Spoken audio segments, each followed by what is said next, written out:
So, hello guys, and welcome to this new video. Today I'm here to present you I'm kind of calling the garden farm switch. This is a pretty big project. I spent basically just full time working this past 3 days. I don't know, together I'm pretty sure I worked on this for 15 to 20 hours, so it's a bit more content than my usual videos, especially considering there's no build up to this. I'll give a bit of backstory for the people who haven't heard of the project yet. Yeah, I kind of announced it on a podcast I'm in already that I worked on this, but basically there's some friends, they have a server, it's called Conspiracy Server. I will, I can't really link to the server, so just, I don't know, look them up. Enemies Friend 22, the Neil 17, Norwegian artists, TDL, those are some names which play on there. So, anyway, they are a pretty technical server, and one thing they were interested in is basically having a way to switch that Guardian farm between automated mode and manual mode, where you just kill them manually. Well, if you kill them manually, you can get XP and rare drops, so that's why that's the case. And I should probably just stand here because this is quite annoying. The thing is though that the default Guardian farm is basically this size, kind of. You just have a large, well, cuboid basically. You just have this, like 6 layers or something of water, and then they drop from there. And it's a bit more complex, but basically you just have a large body of water with fence gates at the bottom, and guardians spawn in there. They swim, they get dragged down because of blocks, and then they fall down onto a floor normally, and they just die right away. That's the efficient way of farming guardians, because you have such a large space. They spawn very fast if you have a good perimeter, so you can't really afford having some kind of flushing system and kill them after that. So really, if you want to flush them out, you need to do it with that 50 by 50 pads, which would be under here, but I won't show. So yeah, basically with all of that in mind, it's kind of hard to be able to flush out all of the guardians without lowering the efficiency of your farm.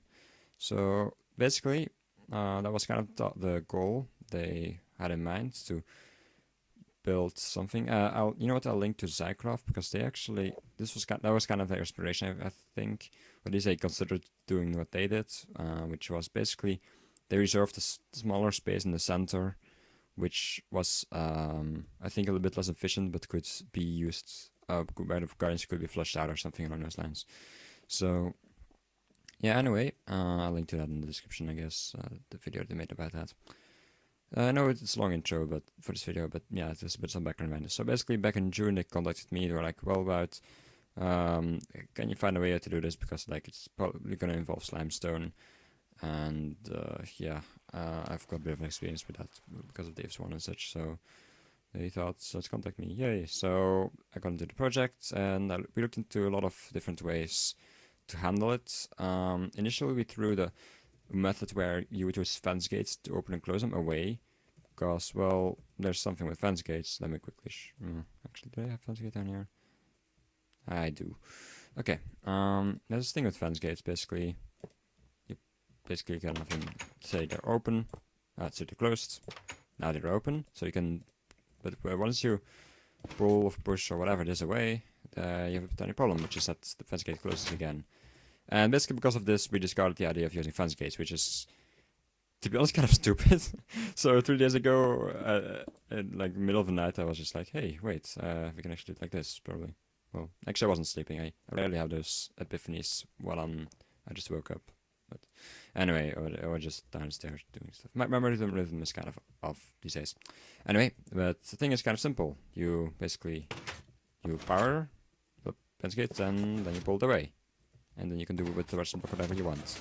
So yeah, it's actually that simple. I have no clue why we didn't think of that before, but basically with that in mind, I worked quite hard on this project for 3 days, and so after almost 2 months of throwing ideas back and forth, looks like we finally have a good concept. So let me show you how this thing works. You know what? Let's just show it in action. It's pretty laggy though, so especially. Dang, yeah, I'm not getting the best frame rates here. For some reason, this machine is pretty laggy. I want to deny, like, even when it's turned off, it seems like there's some lag, which I don't understand, because this thing uses no entities. Maybe it's the water which is a bit hard to render or something. I don't know, but well, they didn't say anything about lag. So even if there are some impracticalities about this, mostly being that the guardians get fleshed out extremely slowly, so it's not gonna give you a great way to farm rare drops. But anyway, let's just activate this. So first thing, water gets pulled out. Basically, that thing activated a line over here, which activated this delay, and also went up here. This thing, double extender down, activates this line to deactivate the dispensers.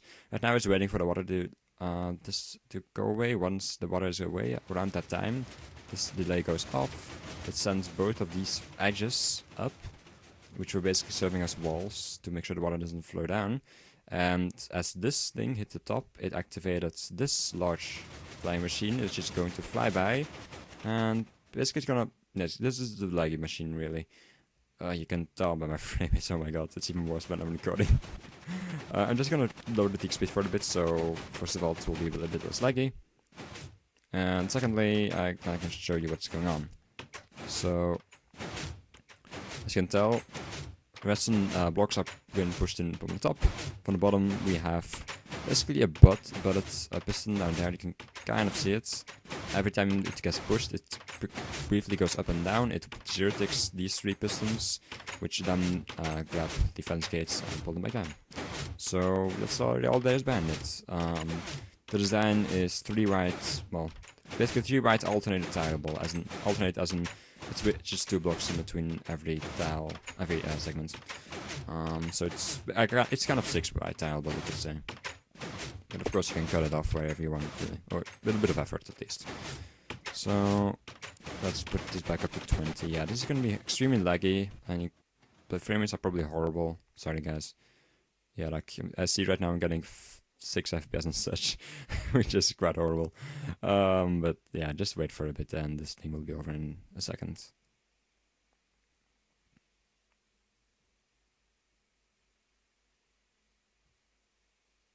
Okay, so it's almost here, and the second it arrives here, it's gonna basically go into the circuit, and it's just going to deactivate this latch again, and then it's basically, as long as this side is active, the machine is doing stuff, and it cannot receive any more new inputs, just to make sure you don't crash the machine or anything.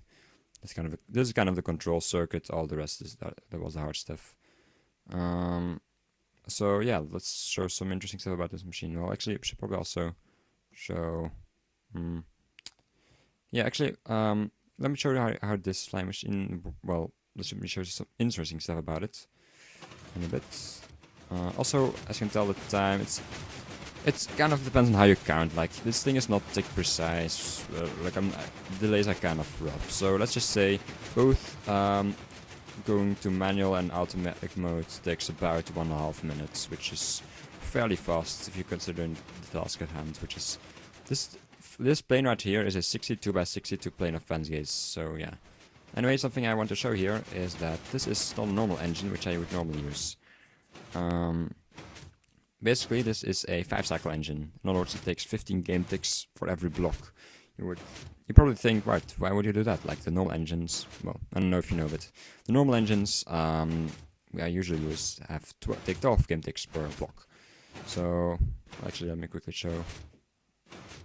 So as you can tell, there's 5 cycles, and basically every 5 cycles it has pushed 1 block further.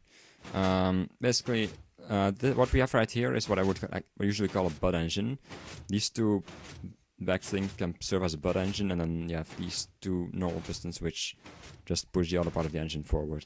It's kind of like a normal engine, but you just switch 2 parts around to make it mirrored, which is kind of funny. How it's kind of the beauty of it, I guess. Now, basically, how this engine works here is simple. It just pushes itself forward, because every block it pushes itself forward. There's these 2 blocks which also get moved a bit later along the line, which basically update the machine, and it pushes itself forward again. So yeah, basically it updates itself constantly until it hits obsidian block, and it of course can't go any further, which is how this machine pauses. So let's go back at full speed. The reason I need this is because, well, I'm gonna try to show it right here. It's not gonna be easy though. So as you can tell, basically you have to assume, I imagine that this thing gets pushed in one cycle earlier, which would be right now. As you can tell, that basically means that right now you have one cycle of margin between this thing becoming empty and this thing getting pushed in. The thing is, ideally, there would be no problems because this thing is technically pushed down in the same thing that this wants to push, but because of the order, stuff gets updated. In this direction, it actually works if you don't have that margin, but if you try to push stuff in the other way, I guess block 36 will still be here in this spot, so this side doesn't want to push in. And basically, that as a result, you can't put this on a 4-cycle engine, which doesn't happen often with my machines. It kind of sucks, but yeah.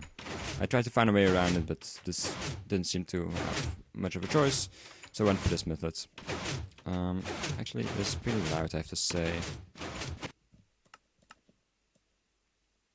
I already put it down more than I usually do, so... I already put it down quite a lot, so I thought that would be alright, but maybe not. Anyway, so yeah, basically it's pretty tight, as you can tell. This is stacked in a really compact way. I just built them independently, and strangely enough, it turned out that aligned very well. So yeah, basically these machines align pretty well. Of course, these two machines are just the same, so let's talk a bit more. So we have that engine, which is a bit slower than normal engine. So if you want to make an engine which has a slower cycle, oh yeah, that's the machine stopping again. Again, it's about 1.5 minutes. If you want to make a machine which is slower, just take a part further down the machine with some layers in between, and then have that update the engine, and then technically you can even have it on both directions on different delays if you put it like on one side or the other.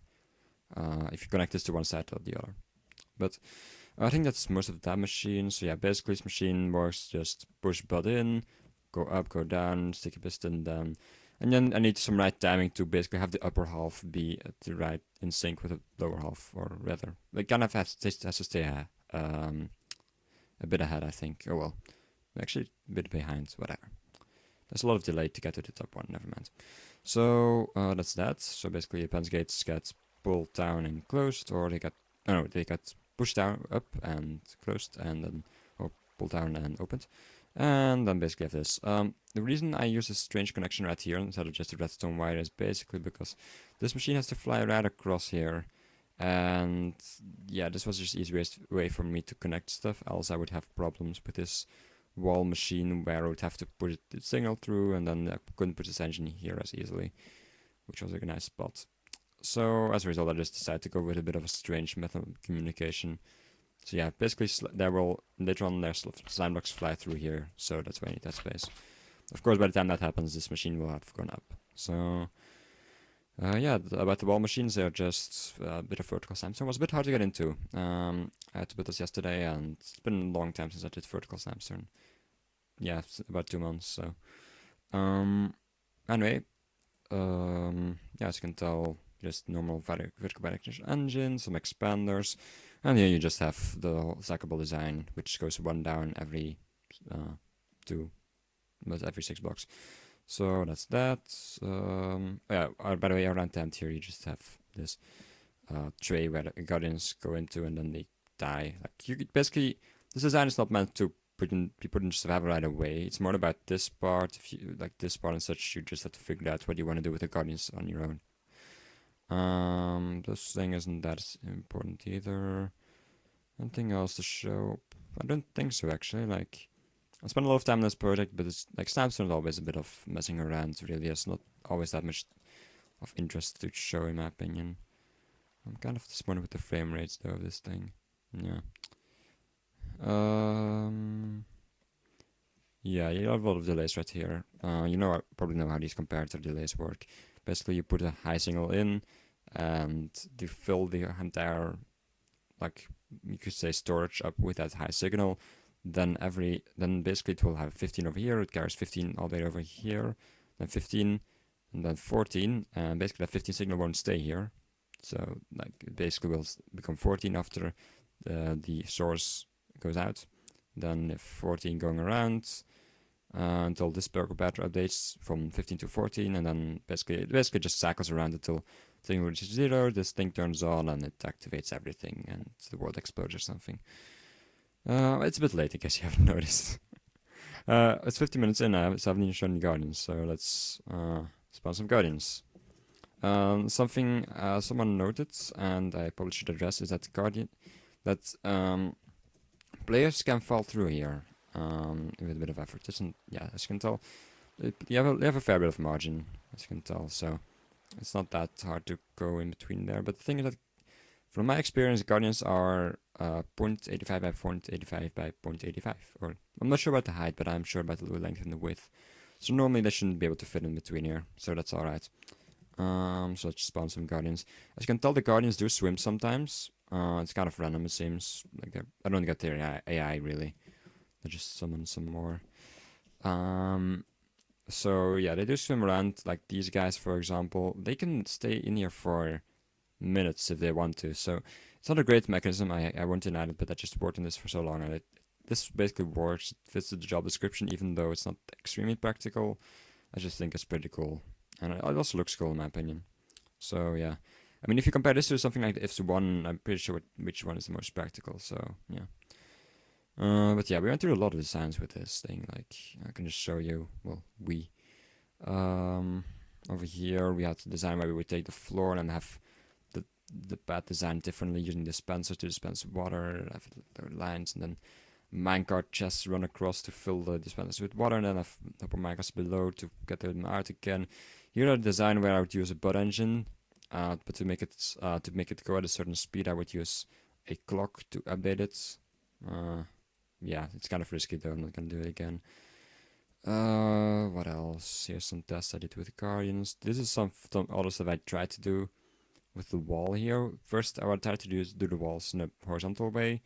Here you have a huge expander. Wasn't very practical, so I didn't use that idea. Then here we have a long line where I have an engine at both sides, but then I needed 4 reversers for one of these things. So yeah, that wouldn't have been nice. So in the end, I decided, hey, let's just go for the vertical design. We don't only have to lift it like 15 blocks or something, and then it has cleared the space for this machine. So that's that. Anything else I could show? Oh, there's also some other research I did around here, basically for, I think, yeah, this was about bidirectional hypercharged engines and flying machines, which I tried to build at some point. Basically to fill up those water buckets. There were reasons basically why I had to go so fast, not just because it would be faster, but also because else you had to do some other stuff, which wouldn't be as that nice. So yeah, some stuff going on there. Let's just speed up back to our machine. So yeah, that's that. I'm actually quickly gonna go into the server actually.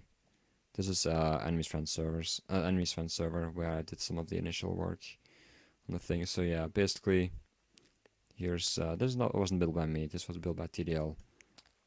And yeah, basically, this is a strange elevator you can make for these guardians. For some reason, if they jump on slime blocks, they just jump higher. So, again, this isn't the mechanic I discovered. They built this, but I think it's pretty cool. So yeah, maybe I'll try to link to some of the conspiracy members' Twitter or something. So yeah, that would be the layout of the Guardian farm. This is something I tried to build initially to basically push in a layer, like a plane basically, not a plane, like a slope out of solid blocks. Didn't work. Basically, you couldn't have each part of the slope close enough to each other, even though the other parts worked. What else did we do? Then around here, I tried to use some other designs to push in the slope all at once with some alternating design, just using 1 block offsets, which would still allow the water to flow correctly. Didn't really work. Some testing I did. No clue what this is about. What else? There's some other stuff they did. Moses, bidirectional, hypercharged engine stuff, which turned out to not be really hypercharged. And this is the thing I showed earlier with the dispensers, basically, where you'd have minecart chests slide along these hoppers and insert water buckets into them. So yeah, it's a long project. I thought I would just show you guys that. because it's a long project for me, and I think this is going to be the end for it, for me at least. Like, I get that there are problems with this design, but in the end, like, I don't think there's really a perfect solution to this problem. Fits all the, like, criteria I wanted it to meet, so I'm quite satisfied as it is, with the way it is. So, of course, the whole thing will be available as a schematic in the description. Maybe you can mess around with it yourself. Those engines are something you can maybe use in some of your other builds if you want to. I don't know. Maybe you can just take something from here. I don't know, if you want to learn SAP soon. Yeah, let's just. There you go. So, on that note, I think it's really time to end this video. It's 20 minutes, 1 minute in. So, thanks for watching, people. I hope you liked the video. Even if you didn't, please leave a rating. And I hope to see you in another video.